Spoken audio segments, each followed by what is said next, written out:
Hello everyone, this is Shalini, and now in this video we would read new chapter of your science, which is control and coordination. Last chapter which we have done was the life processes.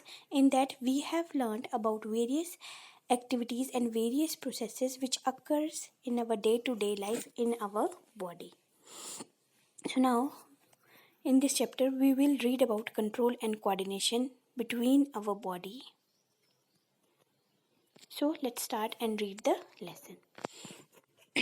In the previous chapter, we look at life processes involved in maintenance functions in life in living organism. तो जो हमने previous chapter read किया उसमें हमने क्या पढ़ा कि जो लाइफ प्रोसेस है उसमें क्या इन्वॉल्व है, उसमें आपके मेंटेनेंस फंक्शंस होते हैं जो कि लिविंग ऑर्गेनिज्म में होते रहते हैं. मेंटेनेंस फंक्शंस क्या होते हैं आपके?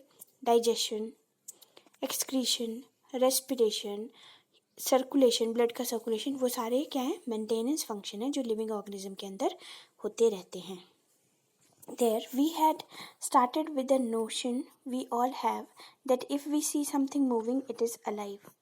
अब हमने स्टार्ट किससे किया था कि जो भी चीज़ हमें हिलती हुई दिखती है वो चीज़ क्या है? जिंदा है. Some of these movements are in fact the result of growth as in plant. और कुछ मूवमेंट जैसे कि प्लांट्स में वो किसका रिजल्ट है? वो है रिजल्ट का, ग्रोथ का. कि वो जो मूवमेंट है वो किस वजह से हो रही है प्लांट्स में? कि वो उसकी ग्रोथ हो रही है. ठीक है.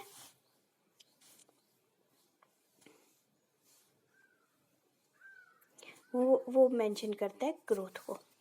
Next, a seed germinate and grows and we can see that the seedling move over the course of a day. तो क्या है? अ सीड क्या करता है? जर्मिनेट करता है एंड ग्रो होता है and we can see the seedling moving over the course of a few days.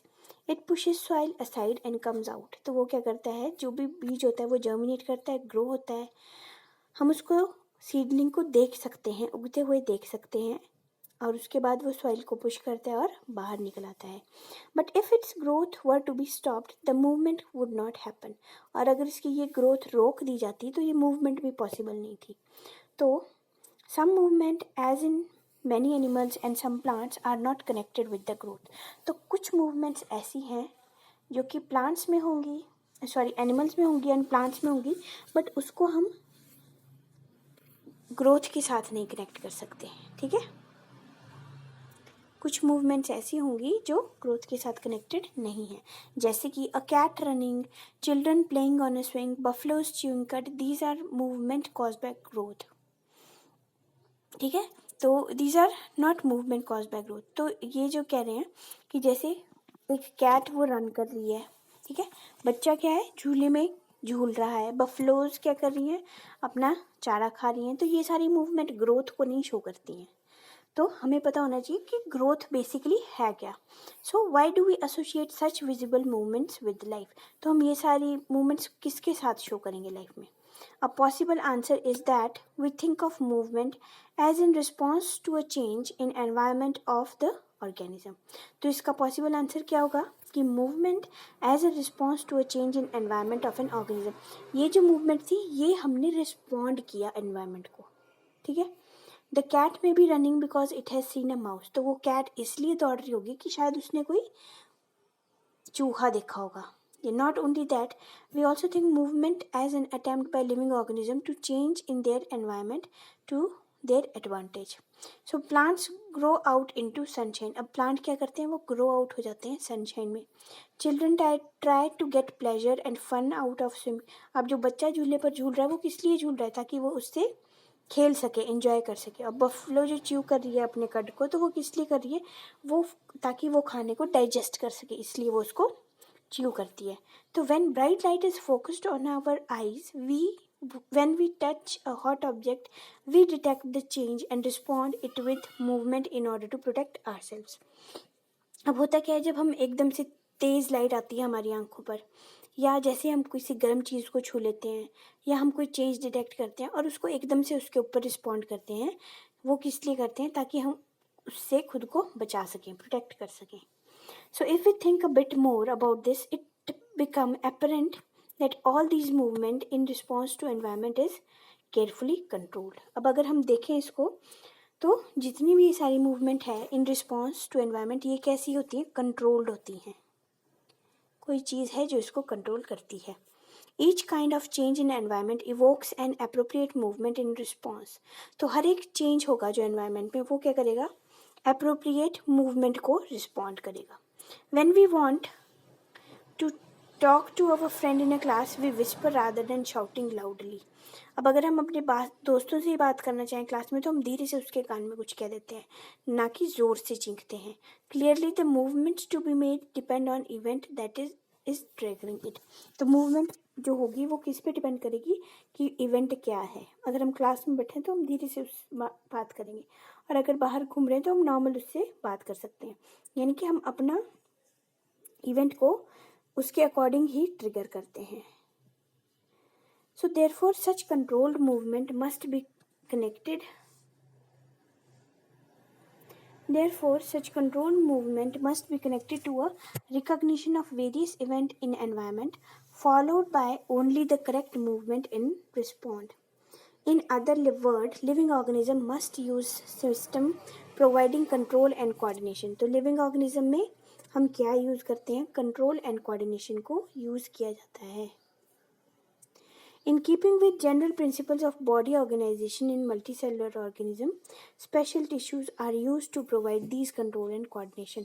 तो इस तरह से जो हमारे जो बॉडी है, हमारे जो ऑर्गन्स हैं, वहाँ पर स्पेशल टिश्यूज़ प्रेजेंट होते हैं जो कि मदद करते हैं कंट्रोल एंड कोऑर्डिनेशन एक्टिविटीज़ में. ठीक है, तो ये था हमारा इंट्रोडक्टरी पार्ट कि कैसे कैसे मूवमेंट होती हैं, कौन सी कंट्रोल होती है हमारे अंदर, कौन सी एनवायरनमेंट की वजह से होती हैं. ठीक है, तो अब हम देखते हैं कि एनिमल्स में मूवमेंट किस तरह से होती है.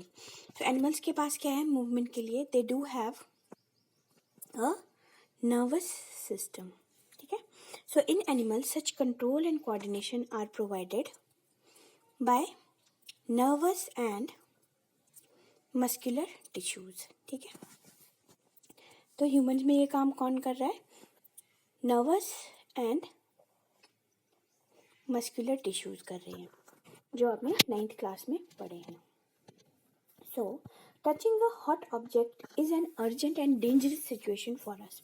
तो जैसे हम टच करते हैं हॉट ऑब्जेक्ट को, तो वो क्या है, अर्जेंट है, एकदम से फटाफट से होता है, और क्या है, डेंजरस होता है. ठीक है, एकदम से हम अपना हाथ विड्रॉ कर लेते हैं. So we need to detect it and respond to it. तो हमें उसको पहले डिटेक्ट करना होता है, पहचानना होता है, और उसमें एकदम से रिस्पॉन्ड करना होता है. जैसे सपोज आप कोई गर्म पैन को छू लेते हो तो आप अपना हाथ एकदम से विड्रॉ करते हो, ना कि टाइम लगाते हो. तो वो जो सिग्नल हमारे ब्रेन तक गया कि हमने गर्म चीज़ छू ली है और हमने अपना हाथ हटाया. अब देखो आप कितनी क्विकली हाथ को पीछे विड्रॉ करते हो. तो इसका मतलब ये जो काम हो रहा है ये सिग्नल हमारे ब्रेन तक गए और ब्रेन ने फटाफट से कहा कि हाथ हटा ले भाई. तो वो क्या हो रहा है, आपका एकदम से सिग्नल वो भेज रहा है, और ये फ्रैक्शंस ऑफ सेकंड में होता है, इसमें 1 सेकंड नहीं लगेगा. ठीक है, with in fraction of second ये चीज़ होती है, और ये चीज़ ज़रूरी भी है, नहीं तो तब तक तो हाथ कितना जल जाएगा. So, all information from our environment is detected by a specialized tips of some nerve cells. तो ये किस वजह से होता है, जो हमारे पास नर्व सेल्स होते हैं उसमें स्पेशलाइज्ड टिप्स प्रेजेंट होते हैं. तो यहाँ पर मेन चीज़ आपकी क्या आ गई जी, नर्व सेल, जिसको हम न्यूरॉन भी कहते हैं. न्यूरॉन और दूसरा नर्व सेल. ठीक है जी. The receptor are usually located in our sense organ such as inner ear, the nose, tongue and so on. और ये सारे रिसेप्टर्स कहाँ कहाँ प्रेजेंट होते हैं हमारे बॉडी में, जितने भी सेंस ऑर्गन हैं. ठीक है, तो सेंस ऑर्गन क्या है, आपकी जो स्किन है पूरी बॉडी की वो भी सेंस ऑर्गन है. Inner ear, nose, tongue and so on. So gustatory receptor will detect taste and olfactory receptor will detect smell. तो यहाँ पर आपको क्या पता करना है कि जो गस्टेटरी रिसेप्टर होते हैं उनका काम क्या है, वो डिटेक्ट करते हैं, टेस्ट के लिए होते हैं, और जो ऑल्फैक्टरी है उनका काम किसके लिए है, स्मेल के लिए. ठीक है, तो ये दोनों इंपॉर्टेंट है, आपको पता होने चाहिए. नेक्स्ट हम देखते हैं the information acquired eight the end of dendritic tip of nerve cell set off a chemical reaction that create an electric impulse. Now this is very important और इसको आप अच्छे से समझ लो कि क्या बोल रही है कि ये जो इन्फॉर्मेशन है जो हमने गर्म चीज़ टच कर ली है या हमें कोई नीडल प्रिक हो गई है, ये क्या होती है acquired at end of dendritic tip. अब ये डेंड्राइटिक टिप कहाँ पर प्रेजेंट है? अब ये डेंड्राइटिक टिप हमारी नर्व सेल में प्रेजेंट है. अभी ये हम नर्व सेल का स्ट्रक्चर देखते हैं, उसके बाद आप समझ जाओगे. ये क्या करती है? It set of a chemical reaction. ये क्या करेगी? केमिकल रिएक्शन स्टार्ट करती है जो क्रिएट करेगी एक इलेक्ट्रिक इम्पल्स. वो क्या जनरेट करते हैं? इलेक्ट्रिक इम्पल्स को जनरेट करते हैं. And this impulse travels from dendrite to the cell body and then along the axon to its end. ठीक है, तो ये मूव कहाँ से कर रही है कि ये जो इम्पल्स है ये ट्रेवल करेगी डेंड्राइट से सेल बॉडी को और उसके बाद एक्सोन को. ठीक है, तो यहाँ पर हम पहले स्ट्रक्चर देख लेते हैं न्यूरॉन का. ये हमारे न्यूरॉन का स्ट्रक्चर है. ठीक है, अब ये डेंड्राइट्स हैं, ये न्यूक्लियस प्रेजेंट है और इसको सेल बॉडी कहा जाता है. These are axons and these are your nerve endings. ठीक है, तो ये हमारा न्यूरॉन का स्ट्रक्चर है और ये आपको ड्रॉ भी करना है. तो यहाँ पर क्या हो रहा है जी, जो हमारी डेंड्राइट्स से होते हुए सेल बॉडी तक पहुँचेगी और एक्सॉन्स के थ्रू वो जो इम्पल्स है, इलेक्ट्रिक इम्पल्स है, वो मूव करती है. ठीक है, अब क्या है? At the end of axon the electric impulse set off and release some chemical. अब यहाँ पर उसका काम क्या है? केमिकल को रिलीज करना है. These chemical cross the gap or synapse and start a similar electric impulse in a dendrite of the next neuron. अब ये करेगी क्या? ये जो केमिकल्स हैं ये क्रॉस कर जाएंगे गैप को जो कि साइनेप्स है और स्टार्ट करेंगे सिमिलर इलेक्ट्रिक इम्पल्स जो कि दूसरे नर्व सेल में होगा. मतलब एक नर्व सेल से दूसरे नर्व सेल तक पहुंचेगा ये जो सिग्नल है. From one impulse to another neuron. This is generally a scheme of how nerve impulse travel in a body. और ये स्कीम बताती है कि वो कैसे ट्रेवल करता है. जैसे कि ये एक नर्व इम्पल्स है, यहाँ से दूसरे तक, यहाँ से आगे, यहाँ से आगे, तो ये ऐसे ऐसे करके थ्रू आउट मूव करता है. ठीक है, so a similar synapse finally allows delivery of such impulse from neuron to other cell such as muscle cell or a gland. और यही सेम तरीके से जो हमारे जो इलेक्ट्रिक सिग्नल हैं वो इम्पल्सेस हैं वो नर्व से चलती हैं दूसरे सेल को, जैसे कि मसल्स हो गए या हमारे ग्लैंड सेल्स हो गए. ठीक है, so it is thus no surprise that nervous tissue is made up of an organized network of nerve cell or neuron and is specialized for conducting information via electric impulse from one part of body to another part of the body. तो ये important है और आपको ये चीज़ note down कर लेनी है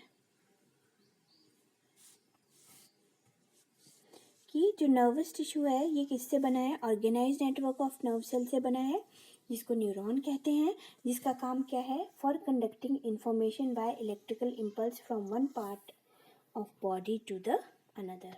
ठीक है, तो look at figure 7.1 and identify the part of neurons where information is required through which information travel as an electric impulse and where this impulse must be converted into a chemical signal for onward transmission. तो देखो यहाँ पर neuron का structure बताया है और एक neuromuscular junction बताई गई है.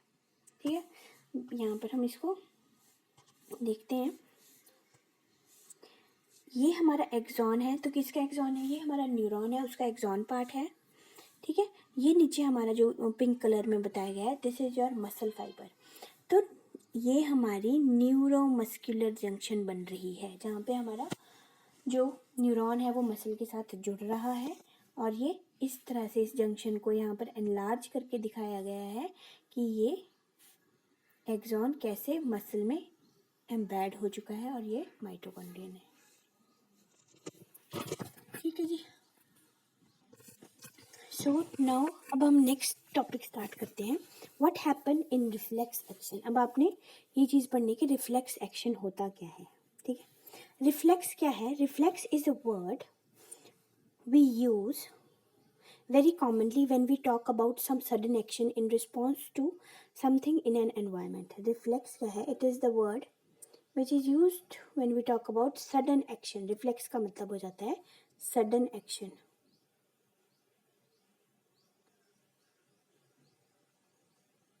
ठीक है और वो एक्शन किसके लिए? जो हमें स्टिमुलस मिला होता है. से I jumped out of a way of a bus reflexly, or I pulled my hand back from the flame reflexly, or I was so hungry my mouth started watering reflexly. What exactly do we mean? इससे क्या मतलब है कि a common idea in all such example is that we do something without thinking about it or without feeling in control of our reaction. मतलब अगर आपको पता है कि कोई आपकी फेवरेट डिश सामने रख दी है या उसकी किचन में बन रही है तो उसकी खुशबू से ही आपके माउथ में क्या वाटरिंग स्टार्ट हो जाती है. ठीक है, तो यानी कि वो चीज़ ज़रूरी नहीं है कि आपके सामने है ही. अगर है वो तो दिखती सी बात है. अगर आपको आइसक्रीम दिख रही है तो वैसे ही माउथ वाटर लग जाएगा करने. बट आपकी कोई फेवरेट डिश बन रही है तो भी वो वाटर लग जाता है करने. तो यानी कि उसका आइडिया ही क्या करता है, एकदम से उस फीलिंग को जनरेट कर देता है. ठीक है, और without controlling of our reaction, और हम उसको वो चीज़ हमारे कंट्रोल में नहीं है. तो yet these are situation where we are responding with some action to change in our environment. How is controlled and coordination achieved in such situation. तो अब हमें देखना है कि यहाँ पर ये कंट्रोल कैसे किया जाता है, कोऑर्डिनेशन कैसे अचीव की जाती है. So let us consider this further. तो इसके लिए हमें पहले क्या देखना पड़ेगा. Take one of our example. Touching a flame is an urgent and dangerous situation for us, in fact for many animal. अब जैसे हम टच कर लेते हैं, आग कोई छू लेते हैं चिंगारी को, तो हम क्या करते हैं, हाथ को विड्रॉ कर लेते हैं. One seemingly simple way is to think consciously about the pain and possibility of getting burned. तो हम डर जाते हैं कि हाँ आग से हमें दर्द लगेगी, जल जाएगा, दुखेगा बहुत ज़्यादा. And we therefore move our hand. तो उस वजह से हम क्या करते हैं, अपने हैंड को विड्रॉ कर लेते हैं. ठीक है. An important question then is how long will it take us to think all this. अब दूसरा क्वेश्चन ये वही चीज़ है कि कितना समय लगेगा इस चीज़ को.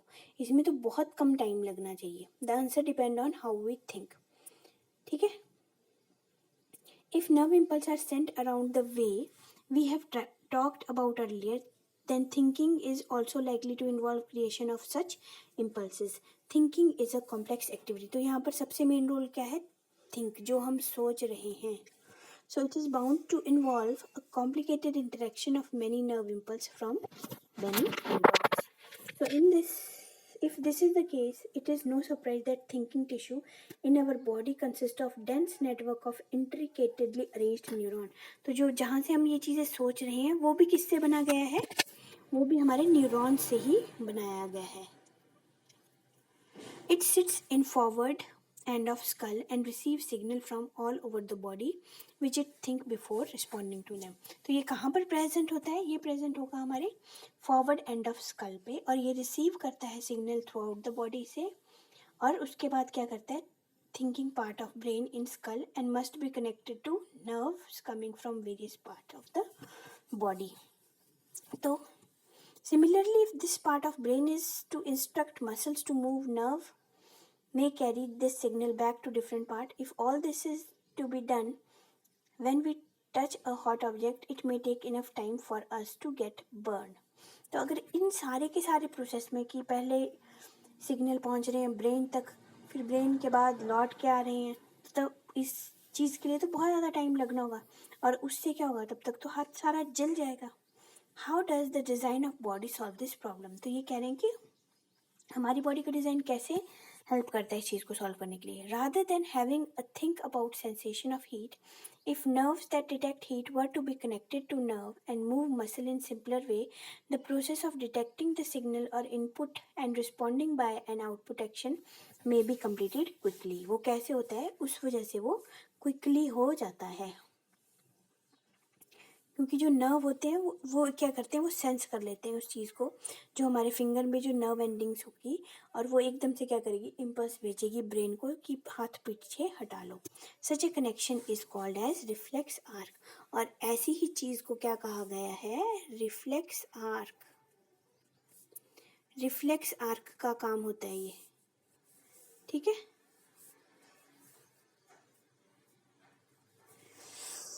So, where should such reflex arc connection be made between input nerve and output nerve? The best place, of course, would be at point where they first meet each other. तो ये बनेगा कहाँ पर, जहाँ पर हम उस hot चीज़ को touch करते हैं.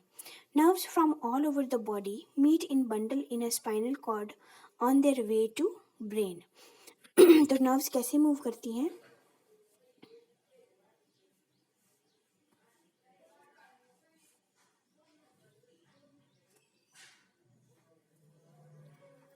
Nerves from all over the body meet करेगी in bundle in spinal cord on their way, और उसके बाद वो ब्रेन तक पहुंच जाएगी. Reflex arc are formed in this spinal cord itself. All the information input also goes on to reach the brain. Of course, reflex arc have evolved in animals because the thinking process of brain is not so fast. तो reflex arc को क्यों involve किया गया है, क्योंकि जो सोचने का प्रोसेस है वो कोई फास्ट नहीं होता है. In fact, many animals have very little or none of complex neuron network needed for thinking. तो बहुत सारे एनिमल्स में उनके पास क्या होता है, लिटिल और कॉम्प्लेक्स न्यूरॉन होते हैं needed for thinking. So it is quite likely that reflex arc has evolved as efficient ways for functioning in absence of true thought process. ठीक है, तो कुछ एनिमल्स में ये प्रॉपर सिस्टम नहीं होता है, तो वहाँ पर उनके पास रिफ्लेक्स आर्क के थ्रू ही ये चीज़ पॉसिबल है. However, even after complex neural network have came into existence, reflex arc continue to be more efficient for quick response. ठीक है, तो ये जो क्विक रिस्पॉन्स हो रहा है ये किस वजह से होता है, जो रिफ्लेक्स आर्क है उसके ही वजह से होता है. तो यहाँ पर आपका एक्सप्लेन किया गया है, इसको हम रीड करते हैं. जैसे ही आपने क्या किया, यहाँ पे टच कर दिया पैन को, तो क्या हुआ, सेंसरी न्यूरॉन ने क्या किया, आपकी ये इम्पल्स को ले गई, और उसके बाद वो कहाँ तक लेके गई, स्पाइनल कॉर्ड तक, वहाँ पे सेंट्रल नर्वस सिस्टम में, और सेंट्रल नर्वस सिस्टम ने मैसेज कर दिया ब्रेन को. ठीक है, तो उसी वजह से क्या हो गया, रिले न्यूरॉन की मदद से वो, और मोटर न्यूरॉन की मदद से इफेक्टर सेल जो कि हमारे मसल होते हैं इन आर्म, उसने क्या कहा कि हाथ को पीछे हटा लो. ठीक है जी, तो ये आपको रिफ्लेक्स आर्क के बारे में बताया गया है. And this is also important, you have to note down this. ठीक है, रिफ्लेक्स आर्क क्या होती है विद डायग्राम. अब नेक्स्ट आपका इस चैप्टर का आता है ह्यूमन ब्रेन, वो मैं आपको नेक्स्ट वीडियो में एक्सप्लेन करूँगी. Okay, thank you.